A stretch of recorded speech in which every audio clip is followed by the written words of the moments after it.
This podcast discusses cannabis and is intended for an audience 21 and over. This is your brain. This is drugs.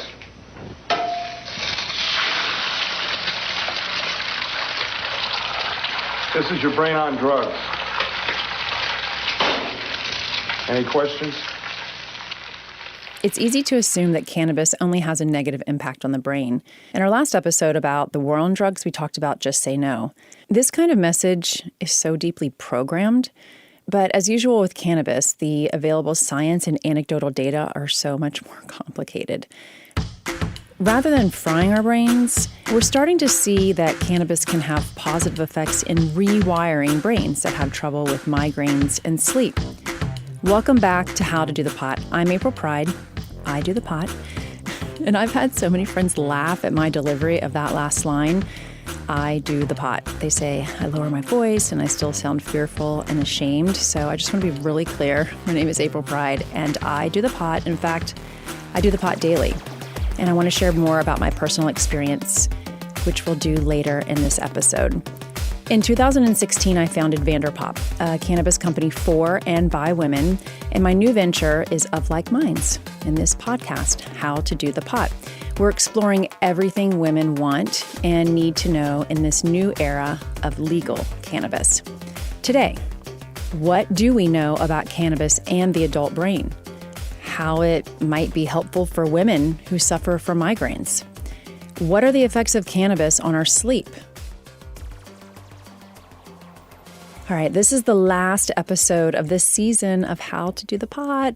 We've so appreciated your feedback, and we want you to keep it coming. We want to hear from you. Email us a voice memo to hi@dothepot.com. And we want you to answer one question. How do you do the pot? It can be a confessional, a tutorial, or an opportunity to bring to attention your personal discoveries with the plant. We've long kept these stories to ourselves for fear of shame. So tell us where pot takes you or has taken you.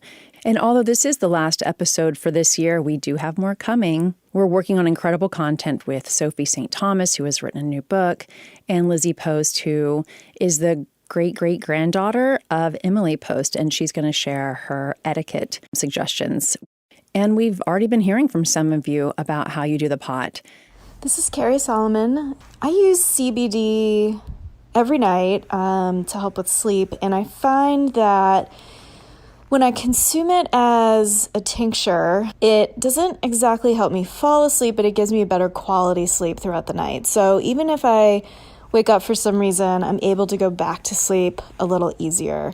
I also consume CBD throughout the day, which just kind of helps with general anxiety and just everyday aches and pains, so sleeping is a little bit easier. But every night, 10 to 15 milligrams, full spectrum tincture. And like this message from Valarie Šakota on how she uses cannabis to help with her migraines. I got my first migraine when I was in high school, and since then they have come in clusters every couple of years. I was prescribed Imitrex for the headaches, but phased off of it when I lost my insurance back in college, and I haven't reestablished the prescription because it came with side effects of its own. As an adult, I basically travel everywhere with a migraine preparedness kit, complete with extra-strength Excedrin, chamomile tea, and weed. When I start to notice the aura impact my vision, I chug a glass of water, followed by a cup of tea, take an Excedrin, and smoke 3 times the amount of THC that I can typically handle. The weed helps me shut my body down and fall into a deep sleep while the migraine passes. It also helps to curb the nausea and vomiting that I often experience when I have a migraine, and allows me to reduce the amount of over-the-counter pills that I would be taking to manage my pain. I do have to be careful, though, because I've noticed that some strains can make the headache worse, and I haven't been diligent enough to start a weed journal tracking which strains and terpene profiles I have a poor reaction to. I have so many women who come to me, in all honesty, looking a little desperate for cannabis advice when it comes to 2 things: migraines and sleep, both related to happenings in the brain. So to understand how cannabis works in the brain and how it might help women like Valarie with their migraines, we need to return to some science that you hear us talk about a lot here on How to Do the Pot, and that is the endocannabinoid system, or the ECS. And yes, regular listeners, you may be rolling your eyes once again because we have talked about the ECS a lot already, how it helps explain cannabis's benefits for pain, for autoimmune diseases, and for reproductive issues like endometriosis. Today, we want to focus more on how these receptors are working within our brains. And to do that, we, of course, wanted to speak to an expert. My name is Dr. Michelle Ross. I'm a neuroscientist. Dr. Ross is one of a growing number of neuroscientists who are looking closely at how cannabis impacts the brain and what that can mean for treating patients. But as you've heard us say before, she didn't get a lot of training in the endocannabinoid system. So the endocannabinoid system is actually the largest neurotransmitter system in the body, which is sort of crazy because it's something that's not really taught in medical school or even graduate school. So for example, I was a neuroscience PhD student learning about all the neurotransmitters in the brain. And the endocannabinoid system was always like this endnote in the book. Even my professors were going, well, we don't know too much about it. It turns out that the endocannabinoid system is not only the largest neurotransmitter system, and again, those are those signals between neurons that help our brain cells communicate, but it's also the neurotransmitter system that regulates the other neurotransmitters. And so what that means is that your endocannabinoid system, based on releasing these phytocannabinoids, those signals actually tell your neurons or brain cells whether they should release more serotonin or less serotonin, or they should stop signaling. A lot of the activity in the brain is actually inhibitory, or basically stopping signals from happening. The endocannabinoid system can stop us from signaling things. It can stop us from stopping those signals. It's actually really, really important. We need to inhibit things like pain, right? A pain signal, right? If you could actually stop a pain signal, that's very important. Okay, so I know Dr. Ross just threw a lot at us. You've heard us talk generally about cannabinoids. You just heard Dr. Ross break that down a little further into endocannabinoids and phytocannabinoids. So we're going to have a quick vocabulary break. Endocannabinoids, those balancing neurotransmitters that the body makes on its own, endo, within the body. Phytocannabinoids are plant-derived compounds that mimic endocannabinoids, like from smoking or vaping or our CBD tincture or any other way you might be doing the pot. Same chemical structure. One is already in our bodies. One comes from plants. Did you also catch the endocannabinoid system is the largest neurotransmitter system in our body? Okay, just a little bit more here. Neurotransmitters are often referred to as the body's chemical messengers. The ECS, based on number of neurons alone, is facilitating more messages between the brain and body than the nervous system. And there are compounds in plants designed to work with this system to regulate our body and minds. Whether they come from the body's own system or outside, these neurotransmitters are interacting with a whole bunch of other systems that get a lot more airtime, like the ones that make serotonin or dopamine. I asked Dr. Ross about how those interactions worked. Whether it's an endocannabinoid or phytocannabinoid like CBD, we're finding out that there might even be influences on some of these other receptors. So we're just at the tip of the iceberg and trying to understand what these endocannabinoids and phytocannabinoids do. It's really, really exciting. But as a neuroscientist, it's also really frustrating because we don't know all the pathways. We're like, well, we think it works like this, but we'll find out 2 or 5 years from now. We're like, actually, it doesn't work like that at all. We actually don't know all the answers, and there's so much for us to learn. Skipping ahead, this is a question that I usually ask at the end, but I think it's appropriate here, which is, what's the next step that would help you do your job better as a neuroscientist? I think that we need to understand how all the components of the plant work together. I think that there's a lot of research right now on single cannabinoids. For example, how does CBD bind to, XYZ receptors? And we found out that it probably has like 50 different mechanisms of how it may work, but we also are not understanding how these plant extracts work. For example, how does the full complement of CBD, THC, the minor cannabinoids, the flavonoids, the terpenes that are specific to one strain versus the other, how do they work in the brain? What are all the effects they're having together? Because we do know that there's an entourage effect. And unfortunately, because studying the full plant extract has been illegal for so long, especially in the United States, we don't know how consuming even just cannabis oil impacts the brain versus how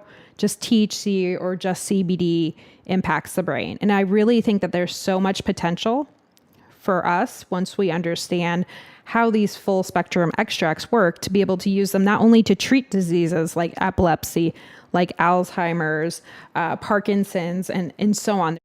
Just like we talked about with Dr. Jessica Knox in our episode on pharmaceuticals, doctors and scientists who work directly with cannabis are so focused on trying to reveal the full benefits of the plant rather than zeroing in on single molecules the way that drug company research tends to do. And one of the applications we're interested in is migraines. 18% of all women suffer from migraine disorder. Yeah, it's one of the least funded areas of research. And we're not talking about cannabis. We're just talking about any treatments. Everyone thinks that there's a one size fits all for each condition, right? Like there's one strain that works for headaches. So there's one route of administration that works. From what we've seen, many people with migraines that respond to different strains. Some people like strains with THCV in them. That seems to be very helpful for migraines, and that's found in strains like Durban poison, for example. Some people like CBD and they hate THC. Some people like to consume edibles. Some people like tinctures. Some people like to smoke it, and they smoke it, all day, and that keeps away their migraines. We still are very far away from, I think, having like a standard treatment, that we can say these 3 cannabinoids and these 2 terpenes are basically the baseline of where we should be starting for cannabinoid treatment of migraines. But I think out of all probably the conditions that I feel like migraines are really easy to determine onset and the duration, and knowing that you can actually take a dose of a pharmaceutical or even cannabis. If you take it consistently, you can actually prevent the onset of migraines. Fortunately, we have more complete research on the effect of phytocannabinoids on our sleep health. Let's quickly review cannabinoids we first discussed on our pain episode. THC is a cannabinoid that can be psychoactive. It can get you high, while CBD won't. There are a bunch of other not-so-name brand cannabinoids that are showing promise for sleep, such as CBN and CBG. But in the interest of showing you how to do the pot using products that are tested and readily available for you today, we're only focusing on THC and CBD. Okay, so why does a combo of these cannabinoids offer optimal treatment for issues related to sleep? THC gets you to sleep, sedating you within an hour, and CBD keeps you asleep.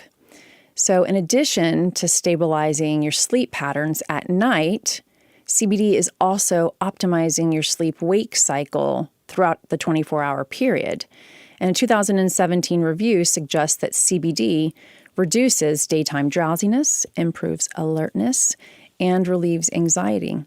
So understanding how these cannabinoids work better together is a real example of the benefits of full-spectrum plant medicine, in contrast to isolated cannabinoids.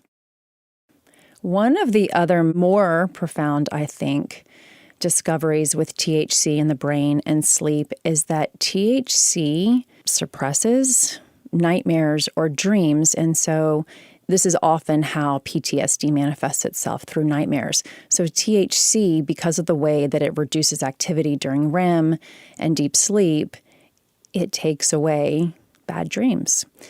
So THC is a crucial ingredient for some people. And one thing that I've seen over and over is that women, as entrepreneurs in cannabis, they found their business because they or someone they love had an issue, and cannabis was finally the answer. Hi, April. It's Julia Jacobson, CEO and co-founder of Astor Farms. And I am going to share with you my story of using cannabis to treat my insomnia. Since I was very little, I have struggled with anxiety and insomnia. When my head hits the pillow, my mind starts racing.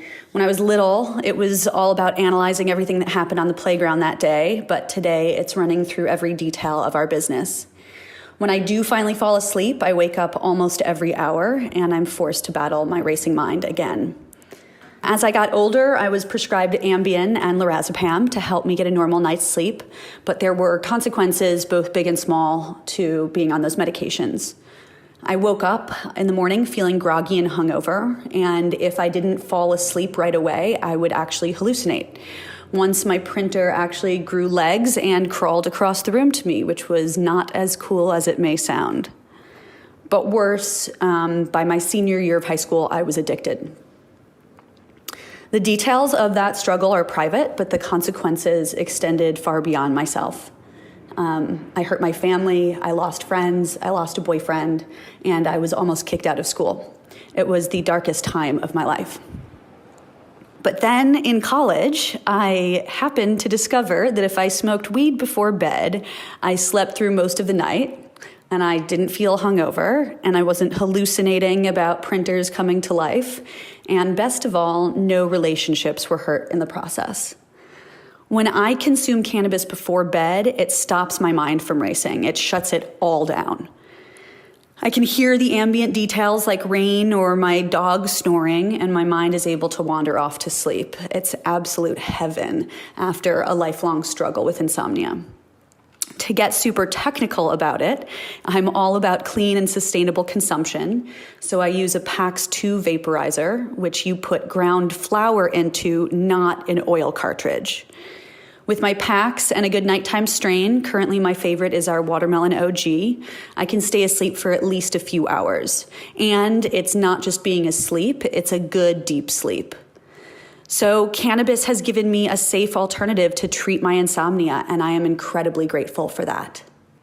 And that's certainly the case with Carolina Vazquez Mitchell, the founder of Dreamt. Hello, this is Carolina Vazquez Mitchell. I'm the Chief Scientific Officer and founder of Cincia Labs and Dreamt. And I also have a lot of problems to fall asleep.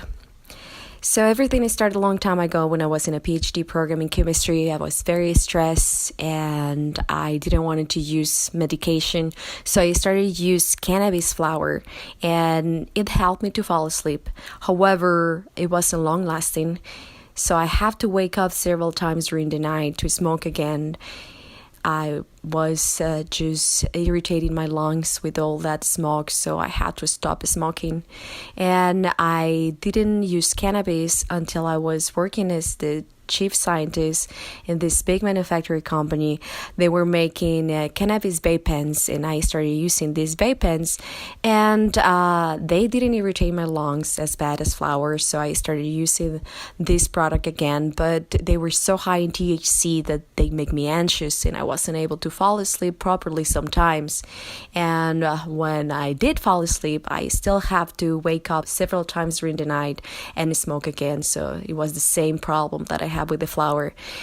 And I decided that I needed to do something about it. So I used my background in chemistry and biochemistry, and I started doing a lot of research and find compounds that I can include in the formulation that can reduce the anxiety that I got from the THC and that can make the formulation last longer. Sleep is so precious to our health, and it can be such a challenge, especially for women in our 30s, 40s, 50s, and of course beyond. So let's say you're looking to sleep better. For today's High Five are tips for how to do the pot when you have sleep issues or are managing migraines. Number 1, learn to read the label.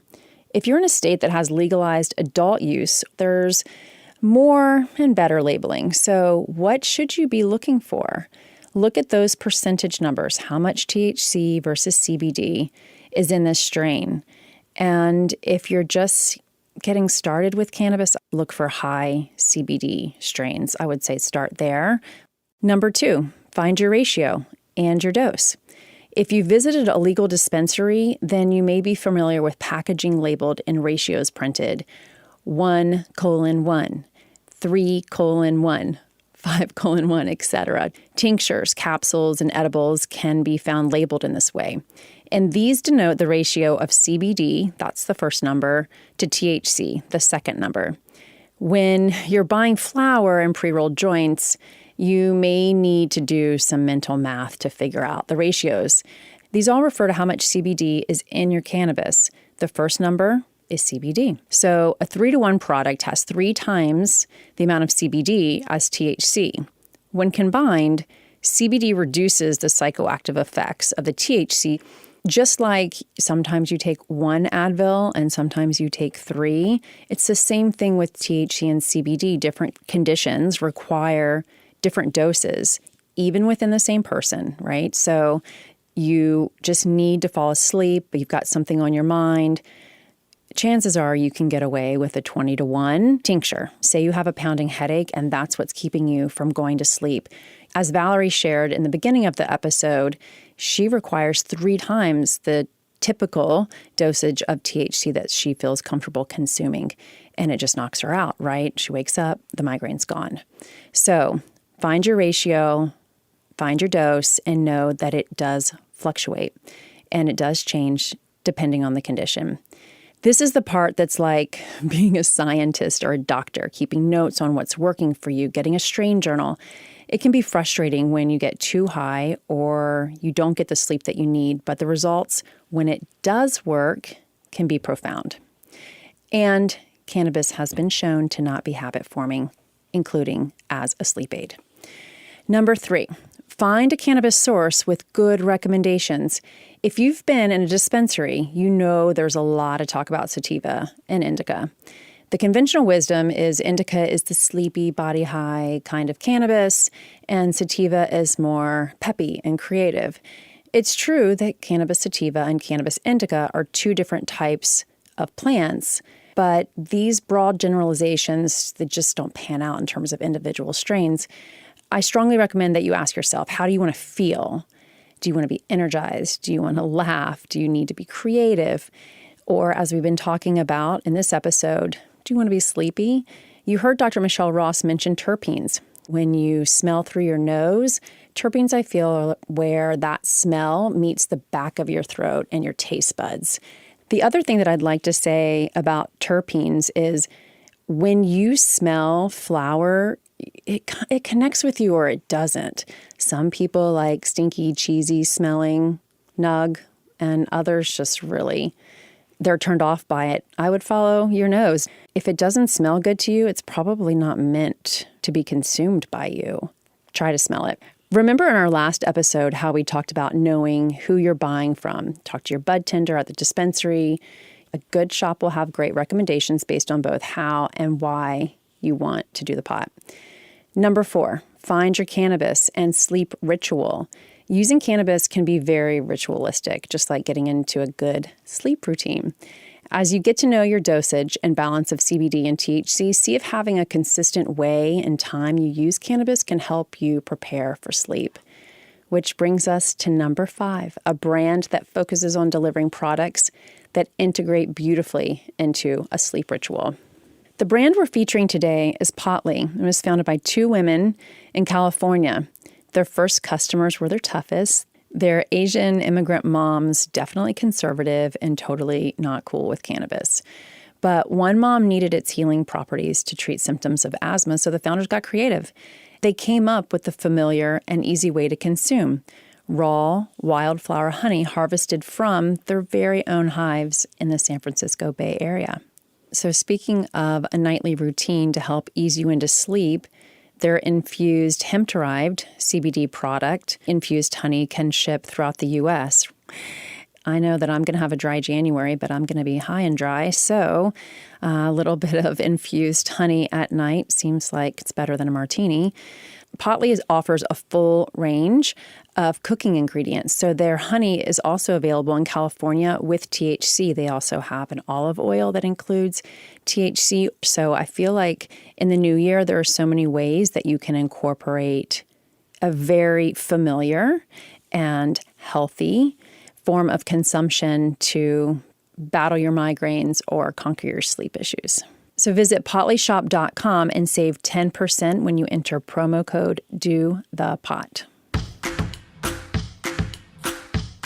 As you heard at the top, this is our last episode for this first batch of How to Do the Pot. We've been hearing about your personal experiences, and please, again, keep those coming. We've had so much information that we've wanted to share with you in this show. And we wanted to validate the specific and stigmatized ways that women, especially moms, are doing the pot. So before we wrap up this season, I thought it only fair to share where cannabis fits into my personal life. Like I said, I do the pot and I do it daily. The question I ask myself to be a responsible cannabis consumer is this weed, is it helping the situation or is it hurting the situation?